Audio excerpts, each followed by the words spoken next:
So welcome back to the channel Bioras by AUG. आज हम करने वाले नया chapter which is plant kingdom. अगर आपको ये वीडियो अच्छी लगे तो please like share and subscribe to the channel.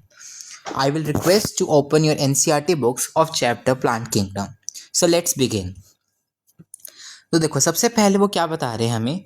देखो, हमने पिछले चैप्टर में क्या देखा था। हमने इसे पिछले चैप्टर में ये देखा था कि जो हमारे पास आर.एच. विटेकर हैं, उन्होंने 1969 में आर.एच. विटेकर ने 1969 में जितने भी ऑर्गेनिजम्स थे उनको 5 किंगडम में डिवाइड कर दिया था, जो कि थे kingdom Monera, kingdom Protista, kingdom Fungi, kingdom Plantae and kingdom Animalia. जो 3 किंगडम्स हैं which are Monera, Protista, Fungi, इनका हमने प्रीवियस चैप्टर में डिटेल में देख लिया। अब हम आते हैं हमारे पास 2 नए किंगडम्स पे which is Plantae and Animalia पर। एनिमिलिया जो किंगडम है वो हम नेक्स्ट चैप्टर में देखेंगे, और हमारे पास इस चैप्टर में जिसके ऊपर हम फोकस करने वाले हैं वो किंगडम प्लांटी हैं। एनसीईआरटी हमें ये कहती है कि जो किंगडम प्लांटी है उसके जो बारे में हमारी अंडरस्टैंडिंग है वो विद टाइम इम्प्रूव हुई है। हमें प्लांट किंगडम के बारे में नई नई चीज़ें जानने को मिली हैं। हमने ये जाना कि भाई पहले जो 2 किंगडम क्लासिफिकेशन आया जो कैरोलस लिनियस ने दिया था, उसमें जितने भी ऑर्गेनिज्म जिनके पास सेल वॉल थी उनको किंगडम प्लांटी में रख दिया गया। लेकिन बाद में क्या हुआ, जैसे जैसे नॉलेज बढ़ती गई कि हाँ ये इनमें प्रोकैरियोट्स भी होते हैं, यूकैरियोट्स भी होते हैं, ये दोनों अलग अलग होते हैं, मल्टी सेलुलर यूनिसेलुलर अलग अलग होते हैं, इनको आप एक साथ नहीं रख सकते। इस तरह से जो नॉलेज जब मिली तो उसके हिसाब से क्या हुआ, फर्दर ऑर्गेनिजम्स को हमने अलग अलग किंगडम्स में प्लेस करते गए, और इस तरह से हमारे पास 2 के बाद 3 किंगडम आया, फिर 4 किंगडम आया, फिर 5 किंगडम आया, इस तरह से आता गया। यानी प्लांट किंगडम की जो अंडरस्टैंडिंग है वो भी हमारी बढ़ती गई, क्योंकि जो प्लांट किंगडम है उसमें से हमने कुछ कुछ ऑर्गेनिजम्स को उठाकर बाकी किंगडम्स में डाला, और बाकी किंगडम से कुछ कुछ ऑर्गेनिजम्स को उठाकर प्लांट किंगडम में डाला। तो इस तरह से जो प्लांट किंगडम के बारे में हमारी अंडरस्टैंडिंग है वो विद टाइप इंप्रूव हुई, एनसीईआरटी हमें कहती है। उसके बाद हमें एनसीईआरटी ये बताती है कि जो हमारे पास अर्लीस्ट क्लासिफिकेशन सिस्टम्स थे, ठीक है, एनसीईआरटी हमें ये कहती है कि जो हमारे पास अर्लीस्ट क्लासिफिकेशन सिस्टम्स थे वो जो थे उनको हम क्या कहते हैं, उनको हम आर्टिफिशियल क्लासिफिकेशन सिस्टम कहते हैं। और वो किसके ऊपर मेनली बेस्ड थे, वो ग्रॉस सुपरफिशियल मॉर्फोलॉजिकल कैरेक्टर्स के ऊपर बेस्ड थे। तो आओ लिखते हैं, हमारे पास जो अर्लीस्ट क्लासिफिकेशन सिस्टम थे, यानी देखो अर्लीस्ट क्लासिफिकेशन सिस्टम्स की बात हो रही है, मतलब ये कोई एक सिस्टम नहीं है, इसके अंदर हम उन सभी सिस्टम्स को इंक्लूड कर रहे हैं जो सबसे पहले आए थे, जिन्होंने प्लांट किंगडम को क्लासीफाई करने की कोशिश की थी। देखो यहाँ पर हम प्लांट किंगडम की बात कर रहे हैं अकेले की, यहाँ पर हम सिर्फ और सिर्फ प्लांट किंगडम को क्लासीफाई करने की बात कर रहे हैं, ठीक है। हमने लिविंग ऑर्गेनिजम्स को पिछले चैप्टर में क्लासीफाई कर दिए 5 किंगडम्स में जो आर.एच. विटेकर ने किया। अब हम यहाँ पर बात करें प्लांट किंगडम को हमें क्लासीफाई करना है अलग अलग डिविजन्स में। तो देखो यहाँ पर क्या हुआ, जो सबसे पहले हमारे पास क्लासिफिकेशन सिस्टम्स आए उनको हम बोलते हैं, उनको हम सबको मिलाकर एक टर्म दे देते हैं which is earliest classification systems. तो अर्लीस्ट क्लासिफिकेशन सिस्टम कोई एक सिस्टम नहीं है, हमने यहाँ पर एस लगाया, देखो यानी यहाँ पर हमारे पास जितने भी सबसे पहले सिस्टम्स आए ना उन सबको हम मिलाकर एक टर्म कह देते हैं which is earliest classification systems, और इनको हम आर्टिफिशियल सिस्टम्स ऑफ क्लासिफिकेशन कहते हैं। इनको हम क्या कहते हैं, आर्टिफिशियल सिस्टम्स कहते हैं। और याद रखना ये जो इनिशियल सिस्टम्स आए थे ये क्या करते थे, ये सिर्फ और सिर्फ प्लांट के बाहर के फीचर्स के ऊपर, एक्सटर्नल फीचर्स के ऊपर फोकस करते थे, ये उसके ऊपर बेस्ड थे कि प्लांट बाहर से दिखने में कैसा है, यानी कि ग्रोस सुपरफिशियल मॉर्फोलॉजिकल कैरेक्टर्स के ऊपर बेस्ड थे, ग्रोस सुपरफिशियल मॉर्फोलॉजिकल कैरेक्टर्स के ऊपर बेस्ड थे, ग्रोस सुपरफिशियल मॉर्फोलॉजिकल कैरेक्टर्स के ऊपर बेस्ड थे, ग्रोस सुपरफिशियल मॉर्फोलॉजिकल कैरेक्टर्स के ऊपर बेस्ड थे। अब ये कौन कौन से हैं, देखो एनसीईआरटी 3 इनमें 4 एग्जाम्पल हमारे पास देती हैं। HCNS, इसको आप इस ट्रिक से याद रख सकते हो, which is hydrogen cyanides, hydrogen cyanides, hydrogen cyanides. H से का क्या मतलब है, एच यानी हैबिट, एच यानी हैबिट, सी माने कलर, एन यानी नंबर, एस यानी शेप ऑफ लीव्स, तो एस माने शेप ऑफ लीव्स। तो ये 4 आपको याद रखने हैं, यहाँ पर मैं इनको अंडरलाइन भी कर दूँ। देखो मैं यहाँ पर ना एनसीईआरटी के यहाँ पर कटिंग्स लाया हूँ जिनको हम पढ़ेंगे और साथ साथ उनकी अंडरस्टैंडिंग देखेंगे, ठीक है। तो यहाँ पर देखो मैं यहाँ पर पढ़ भी देता हूँ, देखो द अर्लीस्ट क्लासिफिकेशन सिस्टम्स जो थे दे वर्स है ना, तो उन्होंने क्या यूज़ किया, they were based on gross superficial morphological characters such as habit, color, number and shape of leaves etc. They were based mainly on the vegetative characters or on the endoecium structure system by Linnaeus. Such systems were artificial. They separated the closely related species since they were based on a few characteristics. Also, the artificial systems gave equal weightage to vegetative and sexual characteristics. This is not acceptable since we know that often the vegetative characters are more easily affected by the environment. As against this, देखो यहाँ इतना मैं समझा देता हूँ पहले, इतना आपको समझ में आ गया ये किसके ऊपर बेस्ड थे। अब देखो इसका हमें एक एग्जाम्पल याद रखना है। मैंने बताया ना अर्लीस्ट क्लासिफिकेशन सिस्टम्स में आपके पास सारे सिस्टम्स आ जाते हैं जो पहले आए थे। ये किसी एक सिस्टम को डिनोट नहीं करता, इसमें सारे सिस्टम्स आते हैं जो पहले आए थे। तो इसमें से हम एक सिस्टम की बात कर रहे हैं जो लीनियस ने दिया था। यहाँ पर भी देखो लीनियस आ गया। लीनियस ने भी एक अर्लीस्ट क्लासिफिकेशन सिस्टम दिया था, है ना। और इसका जो सिस्टम था वो एंड्रोशियम करेक्टर्स के ऊपर बेस्ड था। याद रखना वो किसके ऊपर बेस्ड था, वो एंड्रोशियम करेक्टर्स के ऊपर बेस्ड था। एंड्रोशियम क्या होता है, एंड्रोशियम होता है जो मेल रिप्रोडक्टिव ऑर्गन होता है प्लांट्स में, है ना। जो आपके एंजियोस्पर्म्स होते हैं उनमें जो मेल रिप्रोडक्टिव पार्ट होता है, जो मतलब बेसिकली आपके जो मेल रिप्रोडक्टिव पार्ट होता है उनको हम एंड्रोशियम कहते हैं, ठीक है। तो यहाँ पर जो एंड्रोशियम का करेक्टर होता है कि आपका एंड्रोशियम कैसा दिख रहा है ना, उसको यहाँ पर बेसिस बनाया गया था लीनियस के द्वारा। तो लीनियस का आपको ये एग्जांपल याद रखना है, मैं इसको अंडरलाइन भी कर देता हूँ। एनसीईआरटी में लिखा हुआ है सिस्टम गिवन बाय लीनियस। इसने क्या यूज़ किया था, एंड्रोशियम स्ट्रक्चर को यूज़ किया था। एंड्रोशियम करेक्टर्स को यूज़ कर लो, लिख लो, या फिर आप एंड्रोशियम स्ट्रक्चर्स कह लो, एक ही बात है, ठीक है। इतना आपको याद रखना है। अब देखो नेक्स्ट चीज़ आपको याद रखनी है कि यहाँ पर जो ये आर्टिफिशियल क्लासिफिकेशन सिस्टम्स थे, इन्होंने क्या किया, इनके आपको ड्रॉबैक्स याद रखने हैं। इनके आपको थोड़े से ड्रॉबैक्स याद रखने हैं जिस कारण से इनको हम फॉलो नहीं करते। पहला ड्रॉबैक, इसने क्या किया, इसने सिर्फ कुछ ही करेक्टर्स को कंसीडर किया, है ना। इसने क्या किया, सिर्फ कुछ ही करेक्टर्स को कंसीडर किया, जिस कारण से यहाँ पर क्या हुआ, बहुत सारे क्लोजली रिलेटेड स्पीशीज़ को यहाँ पर सेपरेट कर दिया गया। हुआ क्या, देखो इसने फ्यू करेक्टर्स को यहाँ पर कंसीडर किया, फ्यू करेक्टर्स को यहाँ पर कंसीडर किया। हमने देखा इसने सभी करेक्टर्स को यहाँ पर कंसीडर नहीं किया, ये कुछ ही करेक्टर्स को इसने यूज़ किया, ये कुछ ही करेक्टर्स के ऊपर बेस था। इस कारण से बहुत बार ऐसा हुआ कि जो क्लोजली रिलेटेड स्पीशीज़ थी वो अलग अलग ग्रुप्स में चली गई। मतलब उनको एक ही ग्रुप में आना चाहिए था पर उनको अलग अलग ग्रुप्स में रख दिया गया क्योंकि कुछ ही करेक्टर्स को कंसीडर किया गया। तो क्लोजली रिलेटेड स्पीशीज़ वर सेपरेटेड, यानी जिनको एक साथ एक ही ग्रुप में आना चाहिए था उनको अलग अलग ग्रुप्स में रख दिया गया क्योंकि कुछ ही करेक्टर्स को कंसीडर किया गया। अगर सारों को किया जाता तो पता चलता कि हाँ इनमें बहुत ज़्यादा डिफरेंस नहीं है, इनको तो एक ही में रखा जाना चाहिए। दूसरा ड्रॉबैक इसका ये रहा, इसने क्या किया, जो वेजिटेटिव करेक्टर्स हैं और जो सेक्सुअल करेक्टर्स हैं उनको इक्वल वेटेज दिया। इन दोनों को क्या किया, इक्वल वेटेज दिया, जो कि गलत है, ये एक्सेप्टेबल नहीं है। इनको इक्वल वेटेज दिया और ये चीज़ एक्सेप्टेबल नहीं है, याद रखना। इसका रीज़न क्या है, देखो इसका रीज़न ये है कि आपके जो वेजिटेटिव करेक्टर्स होते हैं ना, ये जल्दी अफेक्ट हो जाते हैं एनवायरनमेंट से। अगर एनवायरनमेंट चेंज होगा तो आपके वेजिटेटिव करेक्टर्स पे भी उसका फ़र्क पड़ेगा। वहीं सेक्सुअल करेक्टर्स इतनी जल्दी अफेक्ट नहीं होते, तो इस कारण से आप इनको इक्वल वेटेज नहीं दे सकते। पर इस सिस्टम ने क्या किया, इनको इक्वल वेटेज दे दिया, जो कि एक्सेप्टेबल नहीं है। तो ये इसका एक ड्रॉबैक बना। तो याद रखना ये इसके ड्रॉबैक बने दो कि एक तो इसने कुछ ही करेक्टर्स को कंसीडर किया, जिस कारण से बहुत बार ऐसा हुआ कि दो क्लोजली रिलेटेड स्पीशीज़ जो थी जिनको एक ही ग्रुप में रखा जाना चाहिए था उनको अलग अलग ग्रुप्स में रख दिया गया क्योंकि कुछ ही करेक्टर्स को कंसीडर किया गया। दूसरा, इसने क्या किया, इक्वल वेटेज दे दिया सेक्सुअल एंड वेजिटेटिव करेक्टरिस्टिक्स को, जो कि एक्सेप्टेबल नहीं है क्योंकि जो वेजिटेटिव करेक्टर्स होते हैं वो बहुत ईजिली अफेक्ट हो जाते हैं एनवायरनमेंट से। इस कारण से क्या है, हमारे पास नेचुरल क्लासिफिकेशन सिस्टम्स हैं। मैं यहाँ पर इसको रब करके लिख देता हूँ सिंस मेरे पास यहाँ पर कम जगह है, ठीक है। तो देखो इस कारण से हमारे पास क्या है, हमारे पास नेचुरल क्लासिफिकेशन सिस्टम आए। नेचुरल क्लासिफिकेशन सिस्टम क्या करते थे, देखो इन्होंने सिर्फ कुछ करेक्टरिस्टिक्स का इस्तेमाल नहीं किया, इन्होंने सिर्फ मॉर्फोलॉजी का इस्तेमाल नहीं किया, इन्होंने एनाटॉमी को भी कंसीडर किया। तो आओ एनसीईआरटी की लाइन पढ़ते हैं। As against this, natural classification systems developed which were based on natural affinities among the organisms and considered not only the external features but also the internal features like ultrastructure, anatomy, embryology and phytochemistry. Such a classification for flowering plants was given by George Bentham and Joseph Dalton Hooker. देखो क्या कह रहा हूँ मैं। इसके बाद हमारे पास क्या आया, हमारे पास नेचुरल क्लासिफिकेशन सिस्टम आया क्योंकि इसके ड्रॉबैक्स है आर्टिफिशियल वाले के। नेचुरल क्लासिफिकेशन सिस्टम,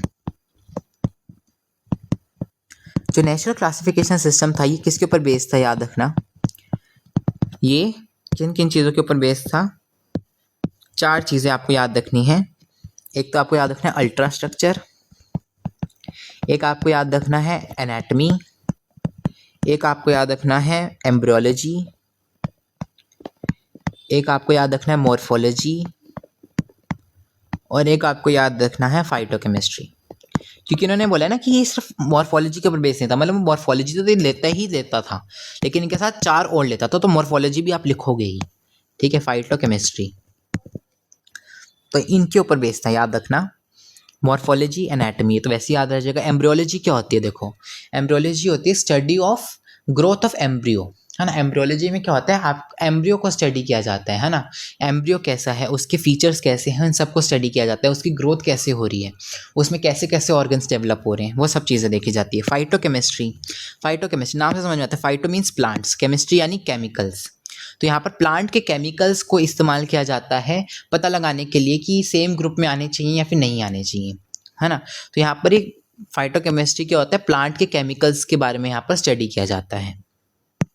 और अल्ट्रा स्ट्रक्चर, है ना। तो ये कुछ बेसिस यहाँ पर रखे गए जिनके आधार पर क्या हुआ, यहाँ पर क्लासिफिकेशन को किया गया, ठीक है। तो यहाँ पर याद रखना है किसके ऊपर बेस है, नेचुरल एफिनिटीज़ के ऊपर बेस था अमंग द ऑर्गेनिज्म। और इसने सिर्फ एक्सटर्नल फीचर्स को कंसिडर नहीं किया बल्कि इंटरनल फीचर्स को भी स्टडी किया, यानी इसने सिर्फ मॉर्फोलॉजी को कंसिडर नहीं किया, इसने एनाटमी को भी कंसिडर किया, जैसे कि ultra structure, anatomy, embryology and phytochemistry such. और इसका एग्जाम्पल क्या है आपको याद रखना है, जो आपका नेचुरल क्लासिफिकेशन सिस्टम है इसका एग्जाम्पल क्या है, बेंथम एंड हुकर का जो सिस्टम है, इसको हम बोलते हैं बेंथम एंड हुकर सिस्टम। ये जो था ये इसका एग्जाम्पल मैंने बताया ना, जैसे आपके पास आर्टिफिशियल क्लासिफिकेशन सिस्टम्स थे, ये भी आपके पास सिस्टम्स हैं, मतलब इसमें ग्रुप ऑफ सिस्टम्स आते हैं। तो ऐसा नहीं है इसमें एक सिस्टम आता है कोई, ये ग्रुप ऑफ सिस्टम्स है, तो उन्हीं में से एक सिस्टम की बात हो रही है। यहाँ पर हमने एग्जाम्पल लिया बेंथम एंड हुकर सिस्टम, ठीक है। अब देखो हुआ क्या, वो कह रहे हैं इससे भी एक एडवांस आपके पास क्लासिफिकेशन सिस्टम होता है which is phylogenetic classification system. इसको हम एट प्रेजेंट कंसीडर करते हैं, एट प्रेजेंट हम ये इसको एक्सेप्टेबल मानते हैं। यहाँ पर क्या होता है, इन सब फीचर्स को तो कंसीडर किया ही जाता है, इसके साथ यहाँ पर फाइलोजेनेटिक रिलेशनशिप्स को भी कंसीडर किया जाता है। तो नेचुरल क्लासिफिकेशन सिस्टम के बाद क्या आया, फाइलोजेनेटिक क्लासिफिकेशन सिस्टम, याद रखना। इसके बाद कौन सा आया, इसके बाद आया फाइलोजेनेटिक क्लासिफिकेशन सिस्टम, और एट प्रेजेंट हम इसको कंसीडर करते हैं, याद रखना, ठीक है। ये उससे भी बेहतर है, ये नेचुरल क्लासिफिकेशन सिस्टम से भी बेहतर है जो है फाइलोजेनेटिक क्लासिफिकेशन सिस्टम, और इसको हम एट प्रेजेंट कंसीडर करते हैं। एट प्रेजेंट यही हमारे पास एक्सेप्टेबल है, तो this is acceptable at present. At present हमारे पास कौन सा सिस्टम एक्सेप्टेबल है, phylogenetic classification system is acceptable at present, ये आपको याद रखना है। एट प्रेजेंट कौन सा सिस्टम एक्सेप्टेबल है, फाइलोजेनेटिक क्लासिफिकेशन सिस्टम। नाम से समझ में आता है, यहाँ पर बेसिस क्या है, फाइलोजेनी। फाइलोजेनी क्या होता है, इवोल्यूशनरी रिलेशनशिप्स को बोलते हैं फाइलोजेनी, यानी आपके पास 2 ऑर्गेनिजम्स हैं, अगर उनके बीच में एक कॉमन एंसेस्ट्री देखी जाती है, अगर ऐसा पाया जाता है कि वो एक ही एंसेस्टर से आए हैं, तो उनको एक ग्रुप में रख दिया जाता है, उनको सेम टेक्सा में रख दिया जाता है। तो यहाँ पर क्या होता है, यहाँ पर जो ऑर्गेनिजम्स सेम एंसेस्टर से आए होते हैं, जिनका एक कॉमन एंसेस्टर होता है, एक कॉमन एंसेस्टर है, इससे ये ऑर्गेनिज्म भी आया, ये ऑर्गेनिज्म भी आया, तो उनको यहाँ पर सेम ग्रुप में रख दिया जाता है, सेम टेक्सा में रख दिया जाता है। तो this assumes that organism belonging to the same taxa have a common ancestor, ठीक है। यानी यहाँ पर इवोल्यूशनरी रिलेशनशिप्स को देखा जाता है, इन सब को तो देखा ही जाता है, साथ में इवोल्यूशनरी रिलेशनशिप्स को देखा जाता है। तो ये एट प्रेजेंट एक्सेप्टेबल है, याद रखना।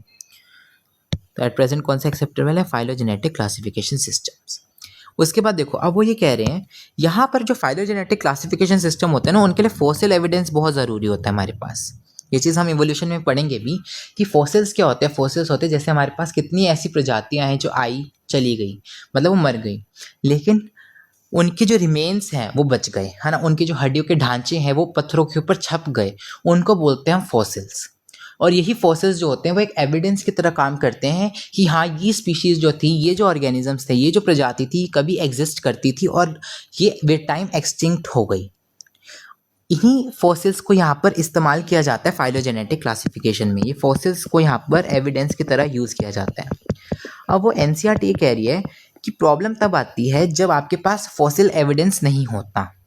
तो वहाँ पर आपके पास प्रॉब्लम आती है कि आप वहाँ पर इसकी मदद से बहुत कुछ चीज़ें नहीं पता लगा सकते, है ना। आप फाइलोजेनी से बहुत सारी क्लासिफिकेशन नहीं कर सकते।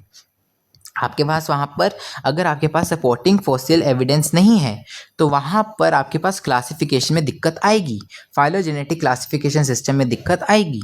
तो उस दिक्कतों को सॉल्व करने के लिए या उन डिफ़िकल्टीज़ जो क्लासिफिकेशन में आती है उनको सॉल्व करने के लिए हम क्या करते हैं, हम और भी सोर्सेज़ की यहाँ पर मदद लेते हैं। हम यहाँ पर और भी सोर्सेज़ की मदद लेते हैं, उनसे डेटा निकालते हैं, उनसे इन्फॉर्मेशन निकालते हैं। यही एनसीईआरटी कह रही है कि वी नाउ यूज़, हम अब क्या यूज़ करते हैं, हम और भी सोर्सेज की यहाँ पर मदद लेते हैं to resolve difficulties in classification. और ये तब ज़्यादा इंपॉर्टेंट बन जाता है जब हमारे पास कोई भी सपोर्टिंग फॉसिल एविडेंस नहीं होते, क्योंकि अगर फॉसिल एविडेंस है तब तो हम फाइलोजेनेटिक क्लासिफिकेशन सिस्टम से क्लासीफाई कर सकते हैं। लेकिन अगर सपोर्टिंग फॉसिल एविडेंस नहीं है तो हमारे पास दिक्कत आएगी, क्योंकि हम उस केस में फाइलोजेनेटिक क्लासिफिकेशन से उतनी ईजिली क्लासिफिकेशन नहीं कर सकते। तो वहाँ पर हम क्या करते हैं, हम और सोर्सेज की भी मदद लेते हैं और वहाँ से इंफॉर्मेशन निकालते हैं। ठीक है, तो वो कौन कौन से हैं देखो, और किन किन चीज़ों की मदद लेते हैं। देखो, न्यूमेरिकल टेक्सोनॉमी, 3 आते हैं हमारे पास, numerical taxonomy, cytotaxonomy and chemotaxonomy. Numerical taxonomy, cytotaxonomy, chemotaxonomy. Numerical taxonomy में क्या होता है, याद रखना, यहाँ पर कंप्यूटर्स के थ्रू यहाँ पर क्लासिफिकेशन को कैरी आउट कराया जाता है। तो numerical taxonomy which is now easily carried out using computers is based on observable characteristics. याद रखना, न्यूमेरिकल टेक्सोनॉमी में किसके ऊपर बेस्ड होती है, it is based on observable characteristics, यानी वो कैरेक्टरिस्टिक्स जो ऑब्जर्वेबल हैं, आप जो ऑब्जर्व करके पता लगा सकते हो, उन कैरेक्टरिस्टिक्स को बोलते हैं हम ऑब्जर्वेबल कैरेक्टरिस्टिक्स, है ना। तो ऐसी कैरेक्टरिस्टिक्स के ऊपर बेस्ड होती है आपकी न्यूमेरिकल टेक्सोनॉमी, और यहाँ पर कंप्यूटर्स के थ्रू इसको कैरी आउट कराया जाता है, इसको कंप्यूटर्स के थ्रू कैरी आउट कराया जाता है। यहाँ पर क्या होता है, देखो हमने क्या बोला, ऑब्जर्वेबल कैरेक्टर्स के ऊपर बेस्ड होते हैं। तो यहाँ पर हर कैरेक्टर को क्या होता है, नंबर और कोड असाइन किया जाता है, एक एक नंबर और एक एक कोड असाइन किया जाता है। और क्या होता है, फिर जो पूरा डेटा हमारे पास आता है, जहाँ पर आपने सारे कैरेक्टर्स को एक नंबर एक कोड असाइन कर दिया, फिर उस डेटा को यहाँ पर प्रोसेस किया जाता है। अब होता क्या है, इसका एक बेनिफिट क्या है, इसका ये बेनिफिट है कि यहाँ पर हर करेक्टर को इक्वल इंपॉर्टेंस दी जाती है और आप एक ही बारी में हंड्रेड्स ऑफ करेक्टर्स को कंसीडर कर सकते हो।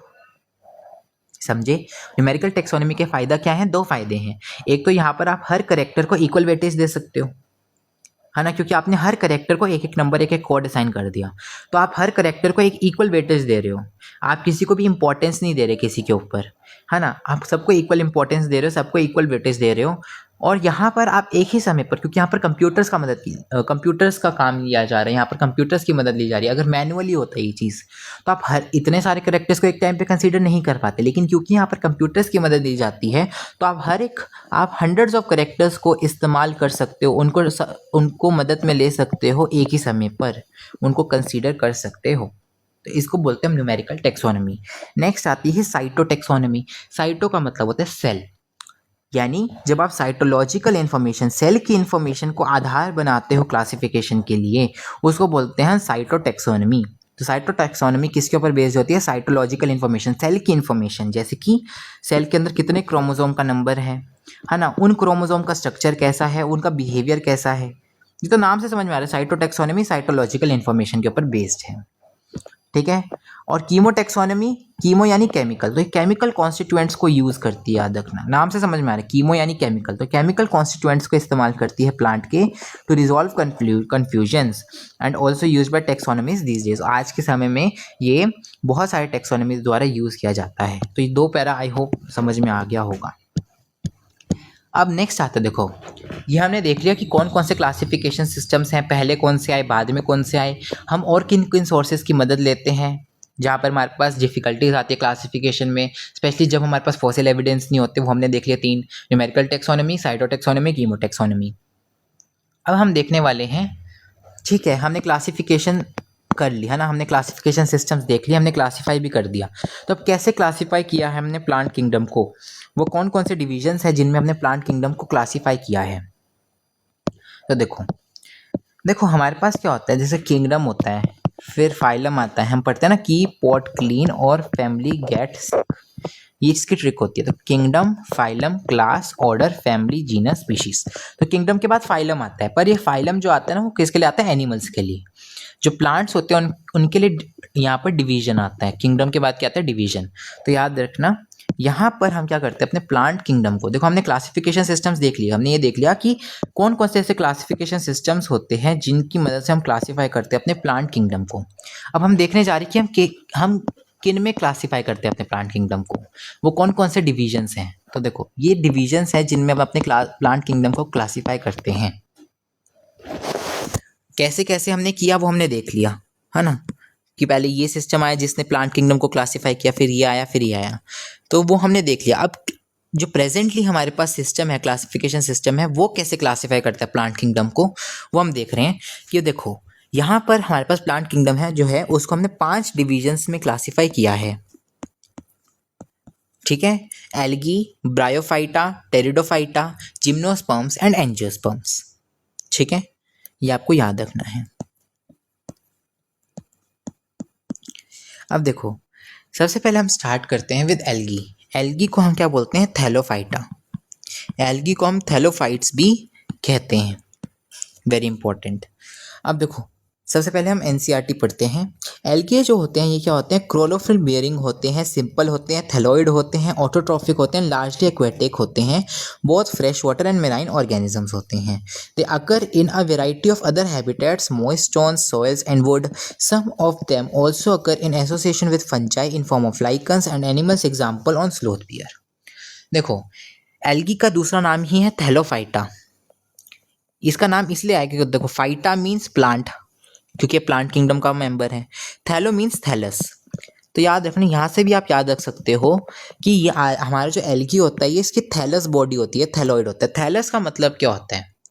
देखो ये ना एक तरह की हम बॉडी के स्ट्रक्चर को हम बोलते हैं थैलस बॉडी। यानी इसमें क्या होता है? देखो जब भी आपके किसी प्लांट के पास ट्रू रूट्स नहीं होती, ट्रू स्टेम नहीं होती, ट्रू लीव्स नहीं होती, तब हम बोलते हैं कि इसके पास थैलोइड बॉडी है। यानी एक group of mass of cells है। मास ऑफ सेल्स को बोलते हैं थैलोइड बॉडी। ठीक है, एक मास ऑफ सेल को क्या बोलते हैं हम? थैलोइड बॉडी, जिसके पास ना तो ट्रू स्टेम है, ना ही ट्रू रूट्स है, ना ही ट्रू लीव्स है। यानी हमारे पास जो एल्गी होता है उसके पास ना तो एक ट्रू रूट्स होती है, ना ही ट्रू स्टेम होती है, ना ही ट्रू लीव्स होती हैं, इसलिए इसको बोलते हैं थैलस। थैलस बॉडी है इसके पास। ठीक है, इसलिए इसको हम बोलते हैं कि इसकी जो बॉडी है वो थैलोइड है। अब देखो true leaves, true roots, true stem का मतलब क्या होता है? देखो true leaves, true stem, true leaves हम तभी बोलते हैं इन स्ट्रक्चर्स को जब इनके पास वेस्कुलर बंडल्स होते हैं, यानी इनके पास जाइलम हो, फ्लोएम हो, तभी बोलते हैं। और जाइलम और फ्लोएम जो होते हैं वो टेरिडोफाइट्स पे आते हैं, इस लेवल पे आते हैं ना, टेरिडोफाइटा में सबसे पहली बार आते हैं। तो यहाँ पर आपको याद रखना, यहाँ पर आपको फॉल्स स्टेम, रूट, लीव देखने को मिलेंगे, जिस कारण से हम इसको थैलोइड बोलते हैं।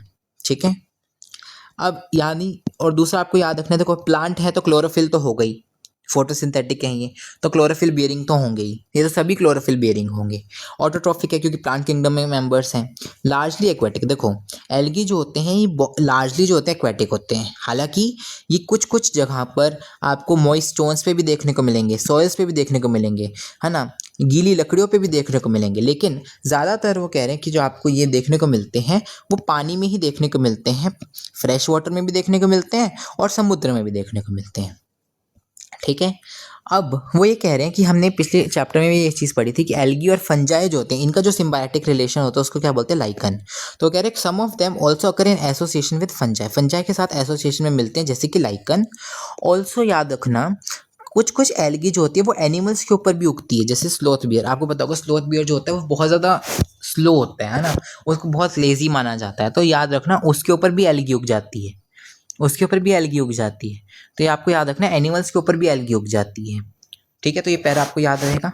नेक्स्ट आता है, देखो यहाँ पर अगर हम बात करें फॉर्म और साइज़ की एल्गी की, तो वो बहुत वेरिएबल होता है। ऐसा नहीं कि सारी एल्गी जो है उनका एक ही साइज़ होगा, एक ही फॉर्म होगा, नहीं, बहुत वेरिएबल होता है।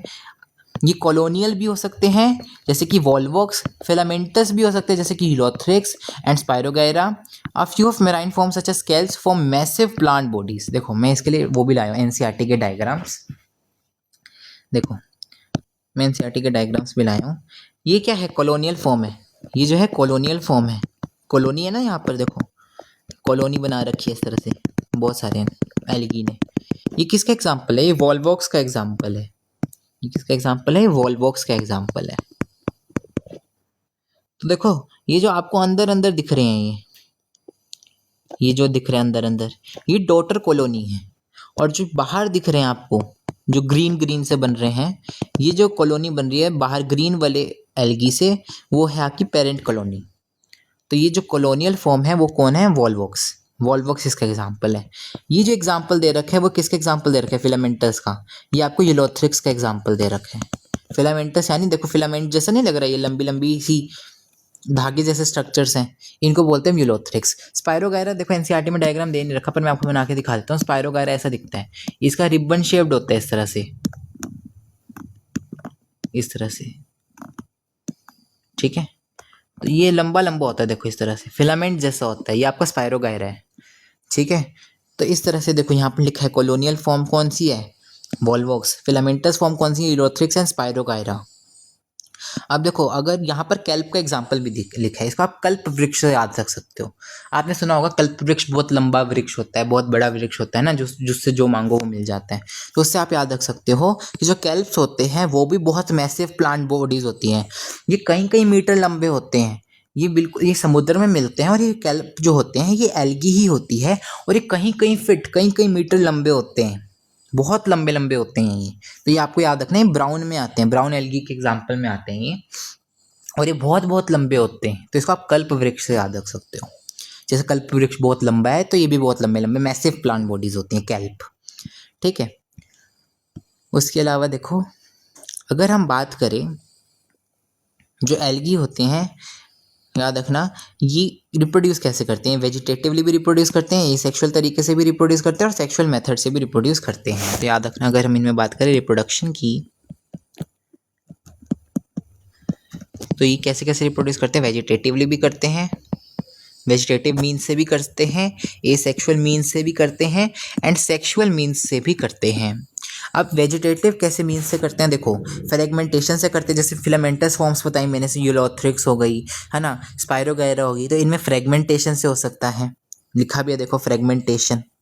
यहाँ पर क्या होता है? देखो फ्रेगमेंटेशन में क्या होता है, जैसे आपके पास ये मैंने स्पायरोगायरा दिखाया, ठीक है। फ्रेगमेंटेशन में क्या होता है? ये फ्रेगमेंट्स में टूट जाते हैं, यानी छोटे छोटे पीसेस में टूट जाता है। अब क्या होता है, ये जो हर एक पीस होता है ना, ये आगे जाकर पूरा पूरा बड़ा बड़ा स्पायरोगायरा बना देता है। तो इस तरह से देखो क्या हुआ, एक से इतने सारे स्पायरोगायरा बन गए, है ना, एक से इतने सारे स्पायरोगायरा बन गए, तो रिप्रोडक्शन हो गया कि नहीं? तो देखो हर फ्रेगमेंट जो होता है वो डेवलप कर जाता है एक थैलस में। एसेक्सुअल रिप्रोडक्शन जो होती है वो कैसे होती है? By different types of spores, the most common being zoospores. तो एसेक्सुअल रिप्रोडक्शन जो होती है वो किनकी मदद से होती है? याद रखना एसेक्सुअल स्पोर्स की मदद से होती है। जो एसेक्सुअल रिप्रोडक्शन होती है वो किसकी मदद से होती है? वो एसेक्सुअल स्पोर्स की मदद से होती है। जैसे कि ज़ूस्पोर्स, ज़ूस्पोर्स हमने पिछले चैप्टर में भी पढ़ा था, याद करो। तो इसको आप ऐसे याद रखो, वहाँ पर हमने पढ़ा था इसको ज़ाइगोमाइसेटीज़ में, जिसको हम फाइकोमाइसेटीज़ भी कहते हैं, और उनको हम एल्गल फंजाई भी बोलते हैं। फंजाई में पढ़ा था ना, एल्गल फंजाई भी बोलते हैं। तो वहाँ से आप याद रख सकते हो कि वो एल्गल फंजाई बोलते थे। यहाँ पर हम एल्गी पढ़ रहे हैं, और वहाँ पर हमने क्या पढ़े थे? एसेक्सुअल स्पोर्स में ज़ूस्पोर्स और एप्लानोस्पोर्स पढ़े थे। तो वहाँ से आप याद रख सकते हो कि उसको भी तो हमने एल्गल फंजाई कहा था। तो यहाँ पर भी आपके पास ज़ूस्पोर्स आएंगे, क्योंकि हम यहाँ पर भी एल्गी की बात कर रहे हैं।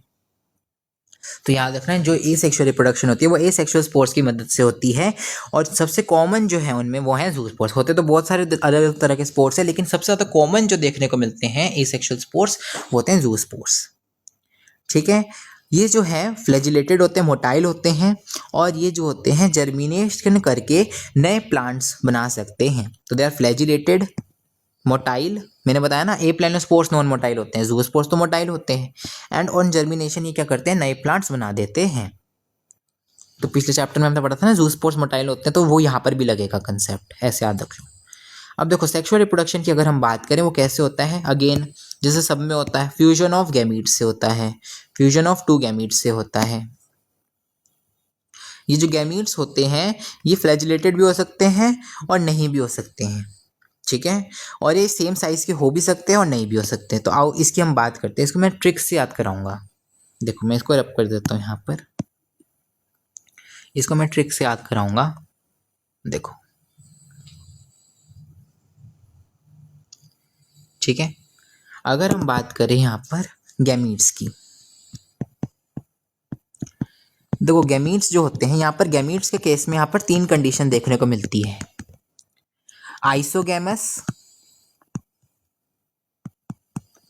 N isogamous and oogamous. Isogamous में क्या होता है, आपके पास सिमिलर गैमीट्स होते हैं, यहाँ पे आपके पास सिमिलर गैमीट्स होते हैं, यहाँ पर आपके पास डिसिमिलर गैमीट्स होते हैं। और देखो ऊगैमस में आप समझ सकते हो, ऊ से आएगा ऊगोनिया, ओवम, ऊसाइट, ठीक है। यानी यहाँ पर क्या होता है, जो फीमेल गैमीट होता है, जो ओवम होता है, उसकी ज़्यादा चलती है। एक तो साइज में भी बड़ा होता है ना, और वो नॉन मोटाइल भी हो सकता है। मतलब याद रखना, उसकी चलती है यहाँ पर, फीमेल की चलती है, फीमेल गैमीट की चलती है यहाँ पर। तो आइसोगैमस जो होता है, इसको आप कैसे याद रखोगे, इसको आप ऐसे याद रख लो, ये मेरी ट्रिक नहीं है अगेन। देखो आपके पास 2 सिमिलर बर्ड्स कौन से होते हैं, एक तो होता है आपके पास आउल और एक होता है स्पैरो, दोनों ही उड़ सकते हैं, दोनों ही बर्ड्स हैं, है ना। तो 2 सिमिलर ऑर्गेनिजम्स कौन से हैं, क्योंकि सिमिलर गैमेट्स की बात हो रही है, तो एक तो है स्पैरो और एक है आपके पास उल्लू, है ना, आउल, तो यूलोथ्रिक्स। तो स्पाइरोगायरा, स्पैरो से आ जाएगा स्पाइरोगायरा, ठीक है। अब देखो यहाँ पर इसको आप ऐसे याद रखो कि जो आपका स्पाइरोगायरा होता है, ठीक है, इसको आप ऐसे याद रखो कि आपका उल्लू है, जो आपका आउल है, वो क्या करेगा, स्पैरो को उड़ने नहीं देगा। स्पैरो तो मासूम सी होती है, जो आपका आउल होता है वो थोड़ा क्लेवर सा होता है, तो याद रखना वो डोमिनेंस दिखाएगा और वो स्पैरो को उड़ने नहीं देगा। तो देखो सिमिलर गैमेट्स इन दोनों के पास होंगे, उनमें भी जो मोटाइल होंगे, जिनके पास फ्लैजिला है, जो चल सकते हैं, वो यूलोथ्रिक्स होंगे, और जो नहीं चल सकते, क्योंकि ऐसे याद रख लो ना, यूलोथ्रिक्स ने इसको चुप करके बैठा दिया स्पैरो को, तो ये जो है नॉन मोटाइल वाले जो होंगे, जो नॉन फ्लैजिलेटेड होंगे, वो किसके पास होंगे, स्पाइरोगायरा के पास होंगे। तो वही चीज़ देखो लिखी है कि जो गैमीट्स हैं वो फ्लैजिलेटेड भी हो सकते हैं और सिमिलर इन साइज भी हो सकते हैं, as in Ulothrix, similar base भी है और फ्लैजिलेटेड भी हैं। तो यूलोथ्रिक्स और सिमिलर इन साइज हैं लेकिन नॉन फ्लैजिलेटेड हैं, नॉन मोटाइल हैं, किसमें, स्पाइरोगायरा में। ये याद हो गया, ये ट्रिक याद हो गई। अब देखो एन आइसोगैमस की अगर मैं बात करूं, इसको आप ऐसे याद रख लो, एन आइसोगैमस, है ना, डिसिमिलर गैमीट्स हैं, अच्छे नहीं दिखते वो, है ना, एक कुछ अजीब सा दिख रहा है, एक दूसरा अजीब सा दिख रहा है, तो दोनों अलग अलग से दिख रहे हैं, तो हमें ना घिन सी आ रही है, तो हम कह रहे हैं उधर मत जाओ, है ना। वैसे भी देखो एन आ गया, नेगेटिव बातें हो रही हैं, तो हम कह रहे हैं उधर ना जाओ, यूडोरिना, उधर ना जाओ, यूडोरिना। इसको आप ऐसे याद रख लो, सेम साउंड करते हैं ना, यूडोरिना, उधर ना जाओ, यूडोरिना। देखो यूडोरिना जो होता है उसके अंदर आई आई आई एन आइसोगैमस कंडीशन होती है, इसको हम आइसोगैमस बोलते हैं। एन आइसोगैमस जो होती है वो किसके अंदर होती है, यूडोरिना के पास होती है। डिसिमिलर इन साइज है यहाँ पर गैमीट्स, ठीक है। यूडोरिना इसका एग्जाम्पल है, यहाँ पर एन आइसोगैमस कंडीशन देखने को मिलती है। ऊगैमस का एग्जाम्पल क्या है, इसको मैं लिख भी देता हूँ, देखो यूडोरिना, ठीक है। ऊगैमस का एग्जाम्पल क्या है, इसको आप ऐसे याद रखो, देखो ऊगैमस में 2 ओ आ रहे हैं ना, तो 2 ओ वाले देखो, वॉलवॉक्स, वॉलवॉक्स में भी 2 ओ आ रहे हैं, देखो ओ ओ, ऊ, है ना। फ्यूकस में भी देखो 2 ऊ आ रहे हैं, ऊ। तो फ्यूकस, वॉलवॉक्स, ये किसके एग्जाम्पल हैं, ऊगैमस के एग्जाम्पल्स हैं। अब याद रहेंगे, याद रहेंगे, आई होप सो याद रहेंगे। तो यहाँ पर जो आपके पास फीमेल गैमीट होती है वो एक तो लार्ज होती है, नॉन मोटाइल होती है, मैंने बताया था ना, ये बिल्कुल ह्यूमंस जैसा होता है। जैसे ह्यूमंस में भी जो फीमेल गैमीट होता है वो बड़ा होता है मेल गैमीट से, और वो नॉन मोटाइल होता है। सेम यहाँ पर होता है, जो फीमेल गैमीट होती है वो लार्ज होती है और नॉन मोटाइल होती है, और जो मेल गैमीट होता है वो स्मॉलर होता है और वो मोटाइल होता है, जैसे ह्यूमंस वाला केस होता है बेसिकली यहाँ पर। तो याद रहेगा आपको गैमीट्स का, इस ट्रिक से आपको याद रखना है, ये ट्रिक है, याद रहेगा। अगर ट्रिक समझना है तो आप दोबारा इसको रिपीट करके भी आप देख सकते हो, तो आपको समझ में आ जाएगी, ठीक है। अब देखो ये हम एग्जांपल्स पे बाद में आएंगे, ये एग्जांपल्स दे रखे हैं मैंने यहाँ पर, जो एनसीईआरटी में उन्होंने दे रखे हैं फिक्चर्स जिनकी, तो हम बाद में आएंगे। अब देखो नेक्स्ट आता है कि एल्गी जो है वो कैसे ह्यूमंस के लिए कैसे यूज़फुल होते हैं। तो यहाँ पर बेसिकली उनके वेलफेयर, है ना, ह्यूमन वेलफेयर में कैसे हेल्पफुल होती है वो दे रखा है। देखो मैं यहाँ पर इसको थोड़ा सा बड़ा करके भी दिखा देता हूँ। जो एल्गी होती है they are useful to man in a variety of ways. At least a half of the total carbon dioxide fixation on the earth is carried out by algae through photosynthesis। तो पहले आपको याद रखना है कि जो आपकी हाफ ऑफ द CO2 है उसको कौन फिक्सेट कर रहा है, वो एल्गी ही फिक्सेट कर रही है। ठीक है, जो आपकी आधी कार्बन डाइऑक्साइड की फिल्ट्रेशन हो रही है, फिक्सेशन हो रही है, फिक्सेशन यानी क्योंकि देखो एल्गी क्या कर रहे हैं, फोटोसिंथेसिस कर रहे हैं। वो क्या कर रहे हैं, CO2 को यूज़ कर रहे हैं और O2 बाहर निकाल रहे हैं। तो इस तरह से वो क्या कर रहे हैं, CO2 को ख़त्म कर रहे हैं। तो ना 50% जो आपकी कार्बन डाइऑक्साइड फिक्सेट हो रही है, बाकी की प्लांट्स कर रहे हैं बाकी के ओर, है ना, या फिर है ना आपकी टेरिडोफाइट्स वगैरह कर रहे हैं। लेकिन अगर हम बात करें जो आपकी 50% जो कार्बन डाइऑक्साइड है उसकी फिक्सेशन कौन कर रहा है अर्थ पे, वो कर रहे हैं आपके एल्गी। और कैसे कर रहे हैं, फोटोसिंथेसिस के थ्रू। अब वो कह रहे हैं क्योंकि ये फोटोसिंथेटिक हैं और क्योंकि फोटोसिंथेसिस के थ्रू ऑक्सीजन बाहर निकलती है, तो ये क्या करते हैं, अपने इमीडिएट इन्वायरमेंट में ऑक्सीजन का लेवल भी बढ़ा देते हैं, जो कि वहाँ के रहने वाली प्रजाति के लिए, जनजाति के लिए, एक्वेटिक एनिमल्स के लिए बहुत ज़्यादा अच्छे हेल्पफुल हैं, है ना। उसके अलावा ये कह रहे हैं कि जो आपकी एल्गी होती है ना, ये बहुत इंपॉर्टेंट होती है क्योंकि जो प्राइमरी प्रोड्यूसर्स होते हैं एनर्जी रिच कंपोनेंट कंपाउंड्स के, which form the basis of food cycle of all aquatic animals. आपकी जो एल्गी होती है ये प्राइमरी प्रोड्यूसर्स की तरह भी एक्ट करती है। जब हम फूड साइकिल पढ़ते हैं ना, हम ये पढ़ते, देखो आपके पास सबसे पहले प्रोड्यूसर होता है, फिर आपके पास प्राइमरी कंज्यूमर होता है, फिर आपके पास सेकेंडरी कंज्यूमर होता है। इस तरह से हम अपनी फूड साइकिल पढ़ते हैं। तो ये जो प्रोड्यूसर होता है जिसके ऊपर बाकी की फूड साइकिल जिसके ऊपर डिपेंड करती है, अगर प्रोड्यूसर ही नहीं रहेगा तो प्राइमरी कंज्यूमर को खाना नहीं मिलेगा, इसको नहीं मिलेगा तो ये मर जाएगा, तो सेकेंडरी कंज्यूमर को खाना नहीं मिलेगा क्योंकि ये मर गया तो ये मर जाएंगे, फिर टर्शरी को नहीं मिलेगा। तो इस तरह से टर्शरी तक ही होते हैं मेनली, उससे पीछे जाते नहीं हैं। तो याद रखना, अगर आपके पास प्रोड्यूसर्स नहीं होंगे तो बाकी जो आगे लाइफ साइकिल है वो चल नहीं पाएगी, जो फूड साइकिल है वो आगे चल नहीं पाएगी। तो इस तरह से जो आपके एल्गी होते हैं वो प्राइमरी प्रोड्यूसर्स की तरह भी काम करते हैं क्योंकि ये एनर्जी रिच कंपाउंड्स होते हैं, ये बहुत ज़्यादा रिच होते हैं एनर्जी में, जिस कारण से प्राइमरी प्रोड्यूसर्स की तरह भी एक्ट करते हैं और इस तरह से बेसिस बनाते हैं फूड साइकिल का, क्योंकि प्रोड्यूसर्स ही नहीं होंगे तो आगे की फूड साइकिल चलेगी कैसे। ठीक है, ऑफ ऑल एक्वेटिक एनिमल्स। तो 3 आपको फ़ायदे बताए इन्होंने कि क्योंकि ये फोटोसिंथेटिक होते हैं तो आधी कार्बन डाइऑक्साइड फिक्सेशन कर देते हैं अर्थ पे, है ना। क्योंकि फोटोसिंथेटिक है तो ये क्या करते हैं, ऑक्सीजन रिलीज करते हैं एज अ बाय प्रोडक्ट, जिस कारण से अपने इमीडिएट इन्वायरमेंट में ऑक्सीजन के लेवल को बढ़ा देते हैं, जो कि वहाँ पे रहने वाली एक्वेटिक लाइफ के लिए अच्छा है। तीसरा, क्योंकि ये प्राइमरी प्रोड्यूसर्स की तरह एक्ट करते हैं, क्योंकि ये फोटोसिंथेटिक है, ये सन की रोशनी को यूज़ करके अपना खाना बनाते हैं, तो ये प्राइमरी प्रोड्यूसर्स की तरह काम करते हैं। जैसे आपके बाकी के प्लांट्स काम करते हैं, हायर प्लांट्स काम करते हैं प्रोड्यूसर्स की तरह, हम पढ़ते हैं ना, जिसके घास वगैरह के ऊपर आपकी देखो गायें वगैरह चढ़ती हैं। तो जो आपके हायर प्लांट्स होते हैं वो भी तो प्रोड्यूसर्स की तरह एक्ट करते हैं, वो भी फोटोसिंथेसिस करते हैं, सनलाइट को यूज़ करके अपना खाना बनाते हैं। तो क्योंकि ये भी फोटोसिंथेसिस करते हैं, सनलाइट को यूज़ करके अपना खाना बनाते हैं, तो ये भी प्राइमरी प्रोड्यूसर्स की तरह एक्ट करते हैं क्योंकि एनर्जी रिच होते हैं ये, है ना, ये एनर्जी में रिच होते हैं और इस तरह से बेसिस बनाते हैं फूड साइकिल का ऑफ ऑल एक्वेटिक एनिमल्स। ठीक है, उसके अलावा देखो ये तो इनका एक यूज़ हो गया। उसके अलावा देखो, many species of Porphyra, Laminaria, Sargassum are among the 70 species of marine animals used as food. इसको आप कैसे याद रख सकते हो, SPL से, स्पेशल। इसको आप ऐसे याद रखो, जब आप खाना खाने जाते हो किसी रेस्टोरेंट में तो आप क्या बोलते हो कि आपका यहाँ स्पेशल क्या है, तो SPL, है ना। स्पेशल को हम शॉर्ट में कह देते हैं SPL, क्या स्पेशल है। तो याद रखना, जो इनकी एडिबल फॉर्म्स हैं वो कौन कौन सी हैं, सार्गासम, लेमिनेरिया एंड पोरफायरा की स्पीशीज़, सार्गैसम, लेमिनेरिया एंड पोरफायरा की स्पीशीज़। और ये किन में आती हैं, 70 स्पीशीज़ में आती हैं। इनकी जो स्पीशीज़ है वो 70 ऐसी स्पीशीज़ में आती हैं मेराइन एल्गी की जो कि एडिबल होती हैं। तो इसकी ट्रिक क्या है, SPL। ठीक है, सार्गैसम, पोरफायरा, लेमिनेरिया, ये क्या है, एडिबल एल्गी है, ये एडिबल फॉर्म्स हैं इनकी जिनको आप खा सकते हो। ठीक है, और वो कह रही है ये ऐसी 70 स्पीशीज़ में से आती हैं इनकी स्पीशीज़ जो आप खा सकते हो एल्गी की, है ना। Certain marine brown and red algae produce large amounts of hydrochlorides, water holding substances, example Elgin and कैरेजिन। ये बहुत इंपॉर्टेंट है। देखो आपके जो एल्जिन और कैरेजिन होते हैं ये क्या होते हैं, हाइड्रोक्लोराइड्स होते हैं, यानी ये पानी को होल्ड करके रखते हैं। तो इनको बहुत ज़्यादा यूज़ किया जाता है चीज़ों को प्रिजर्व रखने के लिए। तो आपके जो एल्जिन और केरोजिन होते हैं ये कहाँ से मिलते हैं, ये बहुत इंपॉर्टेंट होता है कि एल्जिन कहाँ से मिलता है, कौन सी एल्गी से मिलता है, और केरोजिन कौन सी एल्गी से मिलता है, ये पूछा जाता है। तो इसको आप कैसे याद रखोगे, देखो ए के बाद क्या आता है बी, ठीक है, और सी,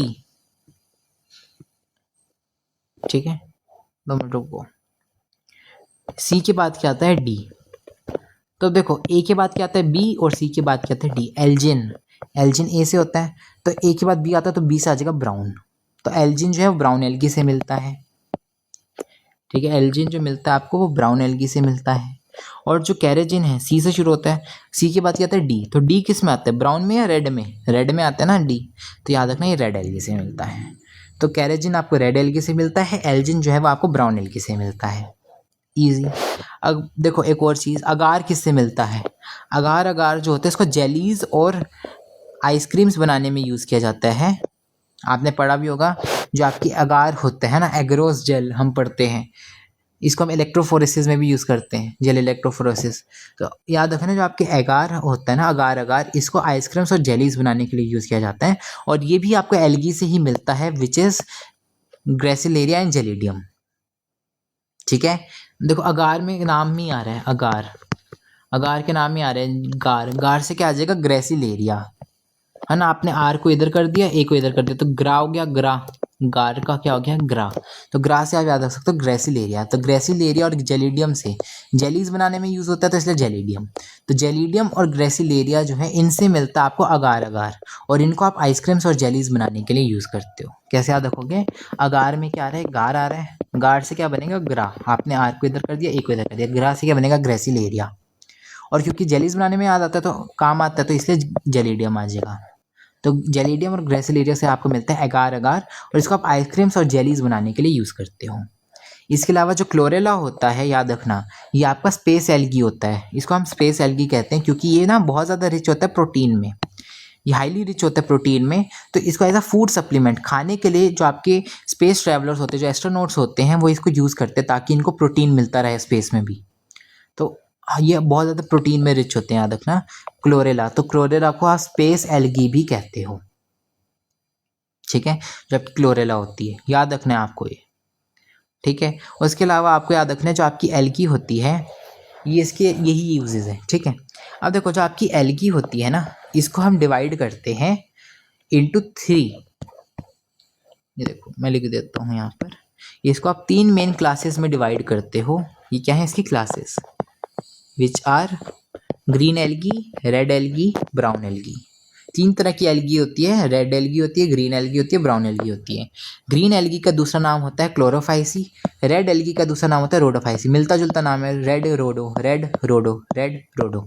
तो रेड एल्गी का दूसरा नाम होता है रोडोफाइसी, ब्राउन एल्गी का दूसरा नाम होता है फियोफाइसी, ठीक है। और इसका दूसरा नाम क्लोरोफाइसी। क्लोरोफिल से याद रख लो, क्लोरोफिल ग्रीन पिगमेंट होता है ना, तो वहाँ से आप याद रख सकते हो कि ग्रीन एल्गी जो उसका नाम क्या होता है क्लोरोफाइसी। अब देखो एक एक करके हम इनके बारे में बात करते हैं, इतना समझ में आ गया। अब देखो क्लोरोफाइसी की हम बात करते हैं, फिर हम ब्राउन एल्गी की बात करेंगे, और फिर हम रेड एल्गी के बारे में बात करेंगे। तो एक एक करके हम बात करते हैं, ग्रीन एल्गी की बात करते हैं। उससे पहले हम ना टेबल देख लेते हैं।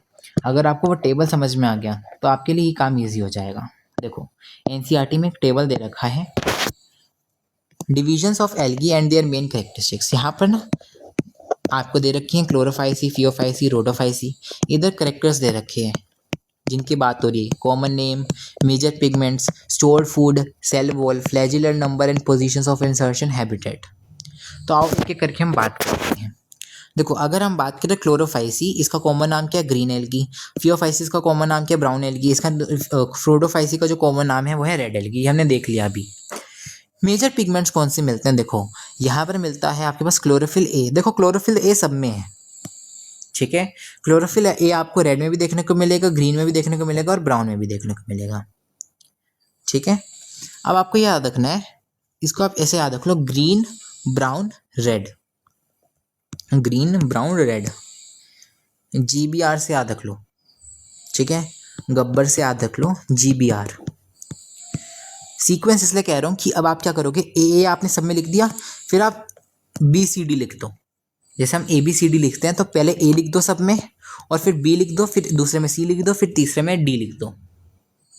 तो ए लिख दो सब में पहले, फिर ए के बाद क्या आता है, बी आता है तो यहाँ बी लिख दो, बी के बाद सी आता है तो यहाँ सी लिख दो, सी के बाद डी आता है तो यहाँ डी लिख दो।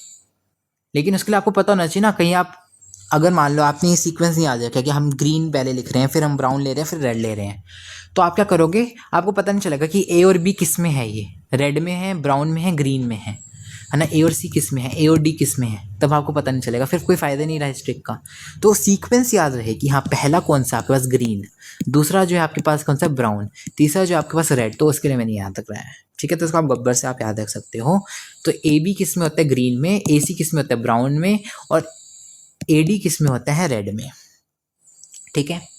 अब देखो इसके अलावा जो आपके पास ब्राउन एल्गी होती है, इसके पास फ्यूकोजेंथिन भी होता है, ठीक है। और जो रेड एल्गी होती है उसके पास फाइकोएरिथ्रिन भी होता है। देखो रेड एल्गी है ना, रेड को आप इरिथ्रो से याद रख लो, रेड को आप क्या बोलते हो, इरिथ्रो, जैसे इरिथ्रोसाइट्स होता है ना, इरिथ्रोसाइट्स क्या होते हैं, रेड ब्लड सेल्स, तो इरिथ्रो का मतलब होता है रेड, तो इरिथ्रो से आप याद रख सकते हो। फाइकोएरिथ्रिन जो होता है वो किसके अंदर होता है, रोडोफाइसी के अंदर। फ्यूकोजेंथिन अभी आप पढ़ोगे, जो आपके जेंथोफिल्स होते हैं ना, ठीक है, आप पढ़ोगे क्लोरोफिल वगैरह, तो जेंथोफिल आपके पास एक पिगमेंट होता है जो कि येलोइश होता है थोड़ा सा, है ना, येलोइश ब्राउनिश होता है, तो याद रखना, वहाँ से भी आप याद रख सकते हो। जो ब्राउन एल्गी होती है उसके अंदर फ्यूकोजेंथिन मिलता है, ठीक है, जेंथोफिल से आप याद रख सकते हो।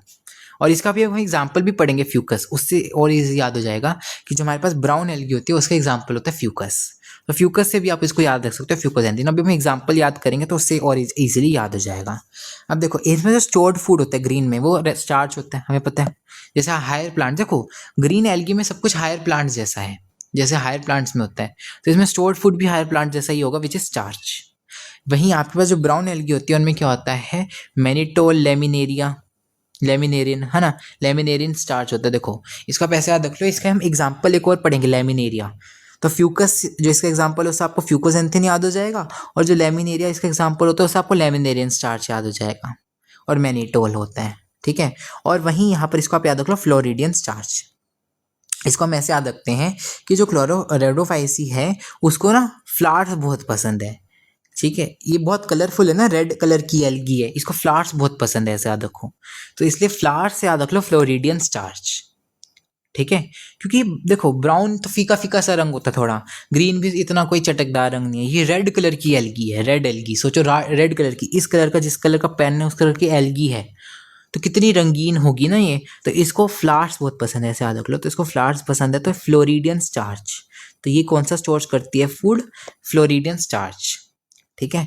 देन सेल वॉल, सब में सेलुलोज तो हो गई, उसके अलावा जो हमारे पास रेड ब्राउन एल्गी उसमें एल्जिन होगा, तो हमने देखा पढ़ा था ना कि जो हमारी एल्जिन होती है वो ब्राउन एल्गी से मिलती है, जो कैराजिन होती है वो रेड एल्गी से मिलती है, क्योंकि यहाँ डी आ रहा है। तो देखो यहाँ से आप याद रख सकते हो कि जो ब्राउन एल्गी है उसके अंदर उससे आपको एल्जिन मिलता है, तो एल्जिन जो होती है वो इसकी सेल वॉल में ही मिलता है बेसिकली।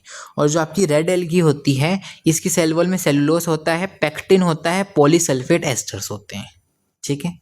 अगर हम बात करें यहाँ पर जो गैमीट्स होते हैं या फिर जो आपके स्पोर्स होते हैं उनमें इंसर्शन की फ्लैजिलर नंबर और पोजीशन के, है ना, कि भाई उनमें जो फ्लैजिला इंसर्टेड है उनके कितना नंबर है, उनकी कैसी पोजीशन है, तो उसकी अगर हम बात करें तो देखो स्पोर्ट्स और गैमीट्स का ना सेम चलता है, जितने स्पोर्ट्स में नंबर होते हैं फ्लैजिला के उतने ही गैमीट्स में होते हैं, और जितनी जो उनकी पोजीशन वहाँ होती है गैमीट्स में वही स्पोर्ट्स में होती है, तो इतना आपको अलग से लेने की टेंशन लेने की ज़रूरत नहीं है। हम टेक्स्ट में भी देखेंगे कि सेम ही दे रखा है दोनों में, तो इस तरह से आप कह सकते हो कि देखो अगर हम बात करें ग्रीन एल्गी की तो उनमें 2 से 8 फ्लैजिला होते हैं, इक्वल होते हैं, एपिकल होते हैं। एपिकल का मतलब क्या होता है, टॉप पर, जैसे इस तरह से आपके पास याद रख लो, इस तरह से होते हैं, टॉप पर होते हैं इस तरह से, ठीक है। एपिकल होते हैं मतलब टॉप पर होंगे, इक्वल होंगे, मतलब ऐसा नहीं कि एक लंबा और एक छोटा है, इक्वल होंगे, और 2 से 8 होते हैं।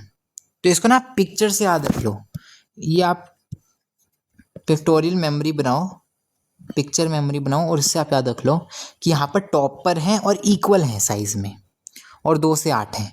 वहीं जब हम बात करते हैं ब्राउन एल्गी की तो वहाँ पर बिल्कुल उल्टा है, वहाँ पर अनइक्वल है, इक्वल नहीं है, अनइक्वल है, एपिकल नहीं है, लेटरल है, और 2 से 8 नहीं, 2 हैं सिर्फ, ठीक है।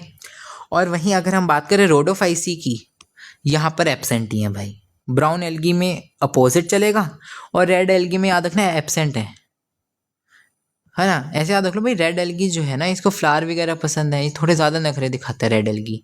तो ये कहता है भाई मैं तो चलूंगा ही नहीं, मेरे को फ्लैजिला रखना ही नहीं है। तो फ्लैजिला रखना ही नहीं है तो यानी इनमें फ्लैजिला एब्सेंट है। तो बात ही नहीं होगी कि कितने फ्लैजिला हैं, कितना नंबर है, क्योंकि इनमें होते ही नहीं है फ्लैजिला। ठीक है, तो ऐसे याद रखो कि इनको फ्लावर वगैरह पसंद हैं, ये थोड़े से अमीर हैं, तो ऐसे याद रखो फ्लावर वगैरह पसंद है, थोड़े रंगीन से हैं ये, है ना, थोड़े नखरे दिखाते हैं। तो याद रखना ये थोड़े से यहाँ पर टेंट्रम्स दिखाएंगे, तो इस तरह से इनके जो फ्लैजिला है वो एब्सेंट ही होते हैं। ये कहेंगे कि भाई हम कहीं नहीं जा रहे, जिनको आना है हमारे पास आओ। तो यहाँ पर इनके जो फ्लैजिला होते हैं वो एब्सेंट होते हैं। ठीक है, अगर मैं बात करूँ हैबिटेट की, तो यहाँ पर जो हमारे पास ग्रीन एल्गी होती है, ये कहाँ मिलते हैं? फ्रेश वाटर में मिलते हैं, ब्रैकिश वाटर मिलते हैं, सॉल्ट वाटर मिलते हैं। फ्रेश वाटर में मिलते हैं ब्राउन एल्गी, जो कि रेयर होते हैं। ब्रैकिश वाटर में मिलते हैं, सॉल्ट वाटर में मिलते हैं। कुछ फ्रेश वाटर में मिलते हैं रेड एल्गी, ब्रैकिश वाटर में मिलते हैं, सॉल्ट वाटर में ज़्यादातर मिलते हैं। ये इतना इंपॉर्टेंट नहीं है, इसको सब पढ़ लो। मेन इनमें इंपॉर्टेंट है फ्लैजिला, ठीक है, उनकी पोजीशन, उनका नंबर। तो अब आओ ग्रीन एल्गी में बात करते हैं, हम एक एक करके डिटेल में बात करते हैं। तो देखो, अगर मैं बात करूं यहाँ पर क्लोरोफाइसी की, यानी ग्रीन एल्गी की, तो इनके जो मेंबर्स होते हैं, देखो पहली एनसीईआरटी की ये बात कह रही कि वो उनको फॉर्मली क्या कहते हैं? ग्रीन एल्गी कहते हैं। द प्लांट बॉडी में भी यूनिसेलुलर, कॉलोनियल और फिलामेंटस। देखो आपको ना इससे एग्जाम्पल याद कराता हूँ पहले मैं।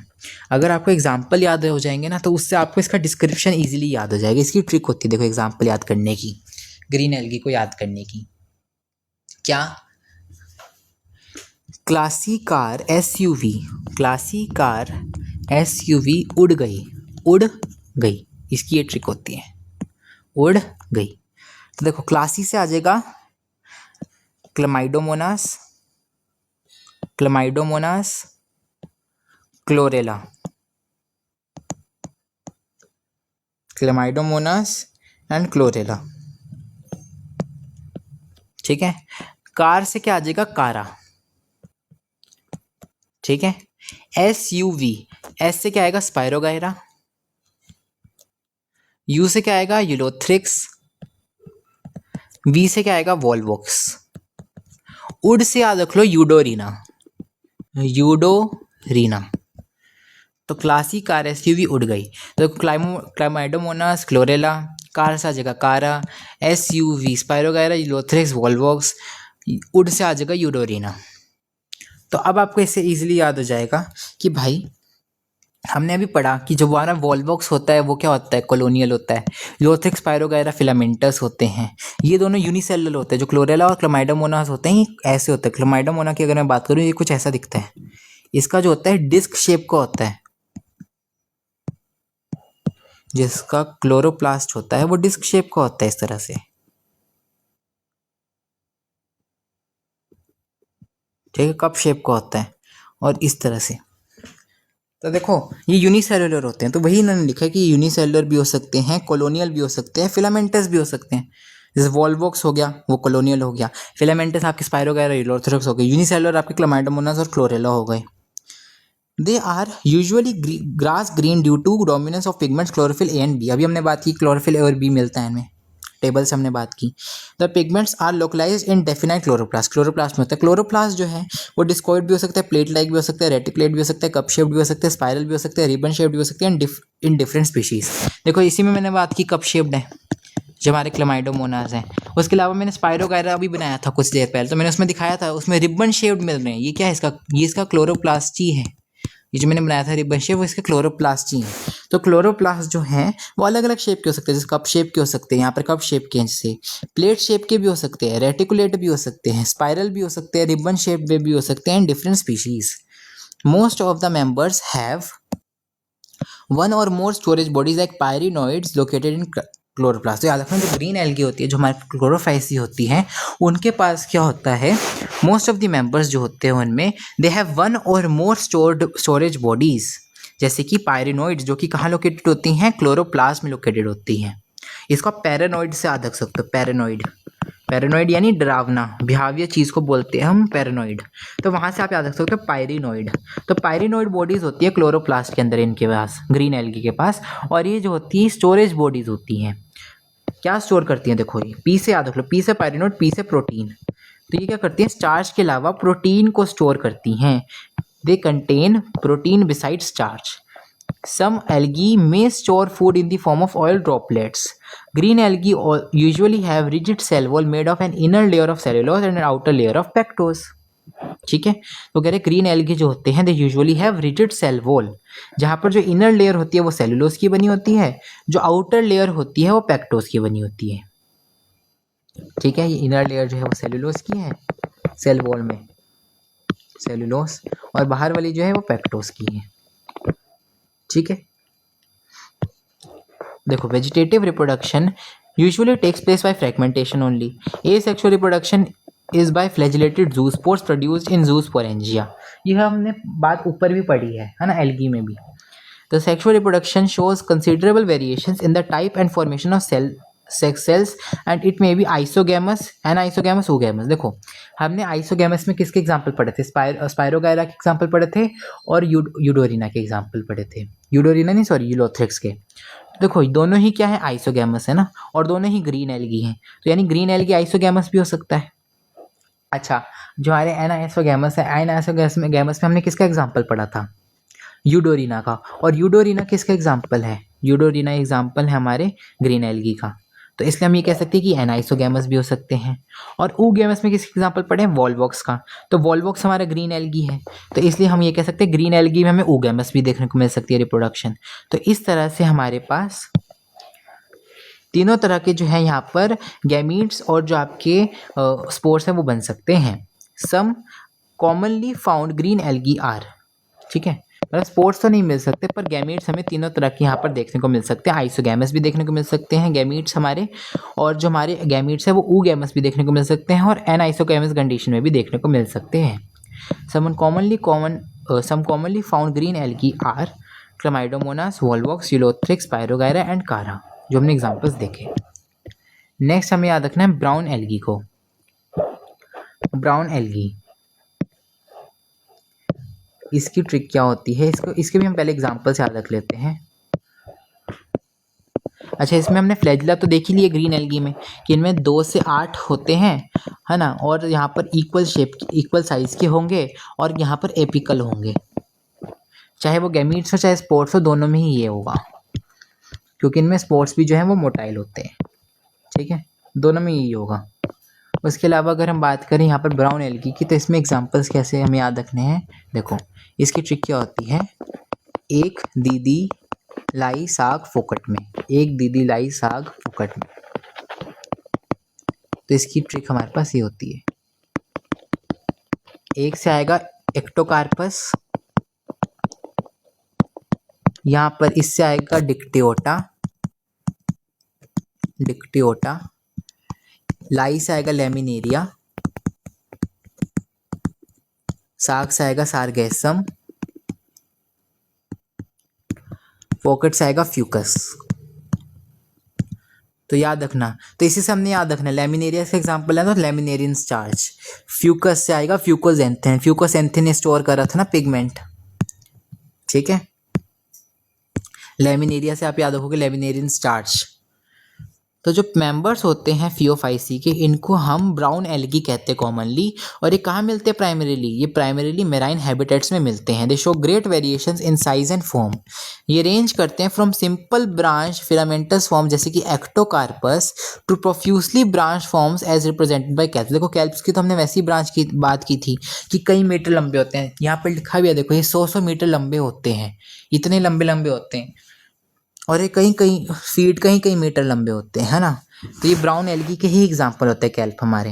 तो याद रखना, वो ये कह रहे हैं कि ये रेंज कर सकते हैं फ्रॉम सिंपल ब्रांच्ड, है ना, बहुत सिंपल ब्रांच्ड फिलामेंटस फॉर्म्स से लेकर, जिसको हम एक्टोकार्पस बोलते हैं। तो याद रखना एक्टोकार्पस कैसे होते हैं, सिंपल ब्रांच्ड फिलामेंटस फॉर्म्स। वहीं इसमें तो यानी आपको एक सिंपल ब्रांच फिलामेंटस फॉर्म भी इसमें देखने को मिल सकती है, और कैल्प जैसे बड़े बड़े जो एल्गी होते हैं, जो 100 मीटर लंबे एल्गी होते हैं, वो भी आपको इन्हीं में देखने को मिल सकते हैं। तो ये रेंज बता रहे हैं कि इसमें इतनी ज़्यादा रेंज देखने को मिलती है।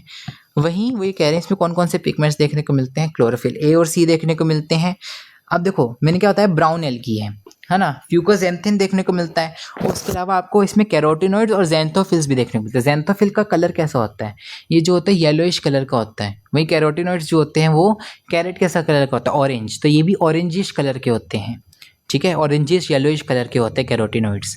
तो याद रखना ये भी यहाँ पर देखने को मिलते हैं। तो ज़ैंथोफिल्स का कितना अमाउंट है ना, मैंने बताया ना ज़ैंथोफिल येलो कलर के हैं, तो कितना अमाउंट है उससे यहाँ पर डिसाइड होता है कि यहाँ पर जो कलर है वो ऑलिव ग्रीन होगा या फिर है ना बाकी शेड्स जो होंगे वो होंगे यहाँ पर ब्राउन के। तो वो यहाँ पर ज़ैंथोफिल का पिगमेंट कितने अमाउंट में प्रेजेंट है। जैसे हमारे पास क्या होता है, जैसे हम वाटर कलर भी करते हैं, तो हमें क्या करना होता है, अगर हमें लाइट पिंक बनाना है तो हम थोड़ा सा रेड मिलाते हैं, डार्क पिंक बनाना तो और रेड मिला देते हैं। तो उसी हमारी तरह से जितना मतलब हम जितना ज़्यादा अमाउंट ऑफ कलर मिलाते रहेंगे उतना ज़्यादा हमारा डार्क कलर बनता रहेगा। तो उसी तरह से वो यहाँ पर कह रहे हैं कि जैसे हमारे पास ज़ैंथोफिल है, ज़ैंथोफिल का पिगमेंट जितने अमाउंट में होगा, जितना फ्यूकोजेंथिन उसके अंदर प्रेजेंट होगा, उससे हमें पता चलेगा कि हमारे पास जो ब्राउन एल्गी है उसका कलर क्या आएगा। ठीक है, ब्राउन एल्गी का कलर इस तरह से ऑलिव ग्रीन टू अलग अलग शेड ऑफ ब्राउन हो सकता है, डिपेंडिंग अपॉन उसमें कितना ज़ैंथोफिल का पिगमेंट, कितना फ्यूकोजेंथिन का पिगमेंट कितने अमाउंट में प्रेजेंट है। ठीक है, उसके अलावा यहाँ पर जो फूड स्टोर होता है वो कॉम्प्लेक्स कार्बोहाइड्रेट्स की फॉर्म में स्टोर होता है, जो कि इन दी फॉर्म ऑफ लेमिनेरिन भी हो सकता है, मैनिटोल भी हो सकता है। तो देखो मैंने बताया ना, लेमिनेरिया से आप याद रख सकते हो लेमिनेरिन स्टार्च को, कि यहाँ पर जो लेमिनेरिन स्टार्च होता है उसकी फॉर्म में मिलता है, और लेमिनेरिन से आप याद रख सकते हो, लेमिनेरिन में क्या है, मीन से आ जाएगा मैनिटोल, तो याद रखना यहाँ पर मैनिटोल भी होता है। नेक्स्ट, जो वेजिटेटिव सेल्स होते हैं, they have cellulosic walls usually covered on the outside by gelatinous coating of algin. हमें टेबल में देखा था कि सेलुलोज प्लस एल्जिन मिलता है यहाँ पर। The protoplast contains in addition to plastids a centrally located vacuole and nucleus. The brown body is usually attached to the substratum by holdfast and has a stalk, the strip, and the leaf-like photosynthetic organ, the frond। तो मैंने बताया ना यहाँ पर true leaf, true stem, true roots तो होती नहीं है। तो यहाँ पर क्या मिलता है, देखो इसमें तीन, इसके आपको स्ट्रक्चर याद रखने हैं। देखो इसका स्ट्रक्चर आपको याद रखना है, इसमें अलग अलग पार्ट्स हमको याद रखने हैं।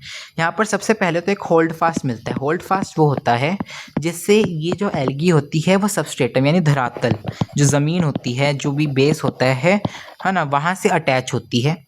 देन इसमें यहाँ पर मिलते हैं, जैसे हमारे पास स्टेम होती है, मतलब ये होल्ड फास्ट रूट की तरह काम करता है एक तरह से। फिर जैसे आपके पास हायर प्लांट्स में स्टेम होती है तो यहाँ पर एक स्टाइप मिलती है वैसी ही, ठीक है। और फिर जैसे वहाँ पर लीफ होते हैं जो कि वहाँ पर फोटोसिंथेसिस करते हैं, यहाँ पर लीफ लाइक फोटोसिंथेटिक ऑर्गन मिलता है जिसको क्या बोलते हैं, फ्रॉन्ड। तो इस तरह से आपको याद रखना है, तीन यहाँ पर होते हैं, hold fast, stipe and frond. ये इसको आपको स्ट्रक्चर भी याद रखना है, ठीक है। Vegetative reproduction take place by fragmentation. Asexual reproduction is in most of the brown algae is by biflagellate zoospores that are pear shaped and have two unequal laterally attach flagella. तो हमने तो table में देखा था, चाहे वो zygote मतलब चाहे वो आपके पास गैमीट्स हों चाहे स्पोर्स हों, दोनों में ही फ्लैजिला की पोजीशन और नंबर सेम होगा, ठीक है। तो जैसे इन्होंने जू स्पोर्स की यहाँ पर बात की है कि जू स्पोर्स जो होते हैं वो वाई फ्लैजिलेटेड होते हैं। हमने देखा टेबल में दो फ्लैजिला होते हैं, है ना, कैसे होते हैं, अनइक्वल होते हैं, लेटरली होते हैं अटैच्ड। और ये जो होते हैं जू स्पोर्स, ये पियर शेप्ड होते हैं, मतलब ये ऐसे होते हैं, पियर शेप्ड का मतलब है ऐसे होते हैं। इनमें लेटरली मिलेंगे, एक छोटा मिलेगा एक बड़ा मिलेगा, ठीक है। और लेटरल होंगे, देखो साइड में, ऊपर को अटैच नहीं है, ये साइड में अटैच्ड है, लेटरली अटैच्ड है। तो इस तरह से होंगे। सेक्सुअल रिप्रोडक्शन में भी आइसोगैमस, एन आइसोगैमस, ओगैमस। देखो इनमें भी तीनों तरह की मिल सकती है, आइसोगैमस में मिल सकती है, एन आइसोगैमस में मिल सकती है, ओगैमस में मिल सकती है।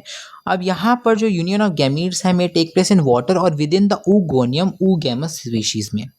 देखो वो ये कह रहे हैं oogamous स्पीशीज में क्या होता है, यहाँ पर oogonia के अंदर भी फर्टिलाइजेशन हो सकती है, और बाकी के जो स्पीशीज़ हैं उनमें पानी के अंदर भी यहाँ पर फर्टिलाइजेशन हो सकती है। यानी जो गैमीट्स का फर्टिलाइजेशन होना है, गैमीट्स का मिलना है, वो पानी में भी मिल सकते हैं और वो oogonia के अंदर भी मिल सकते हैं, जो कि oogamous स्पीशीज़ में हमें देखने को मिलता है।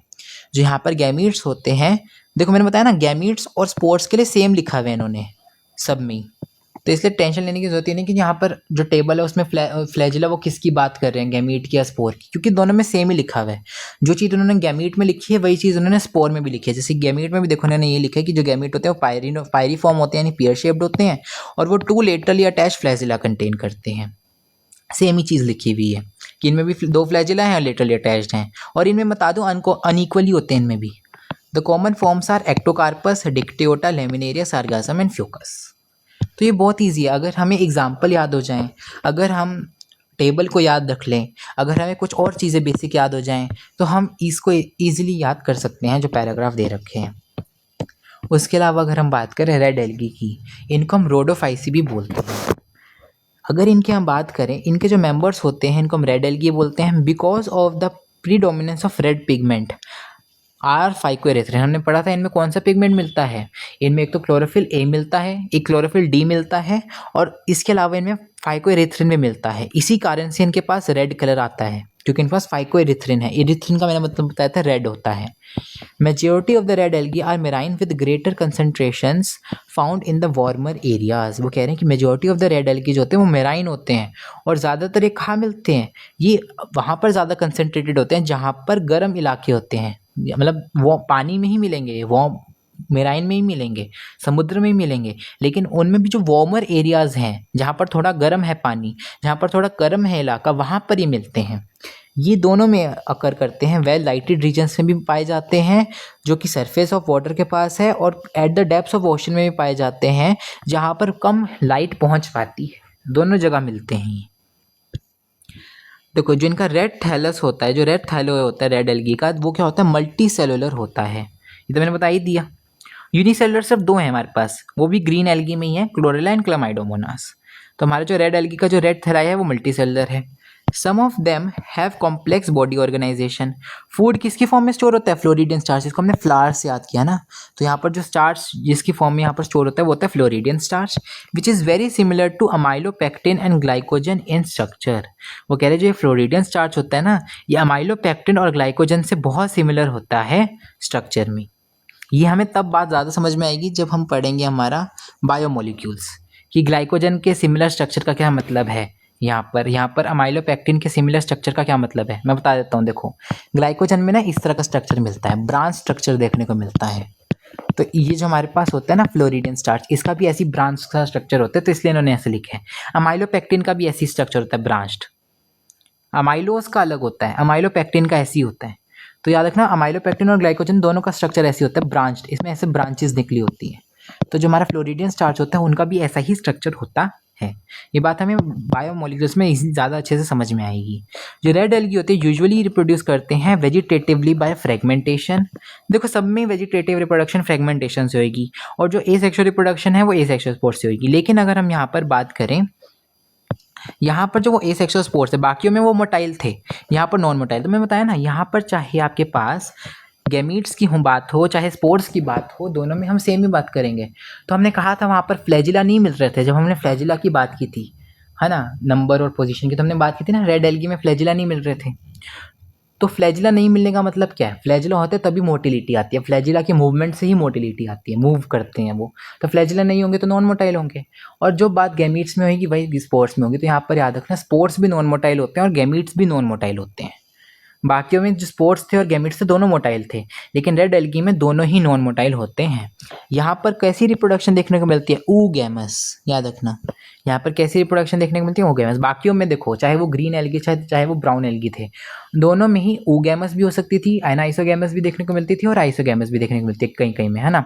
लेकिन यहाँ पर सिर्फ और सिर्फ oogamous ही देखने को मिलती है, and are accompanied by complex post fertilization developments.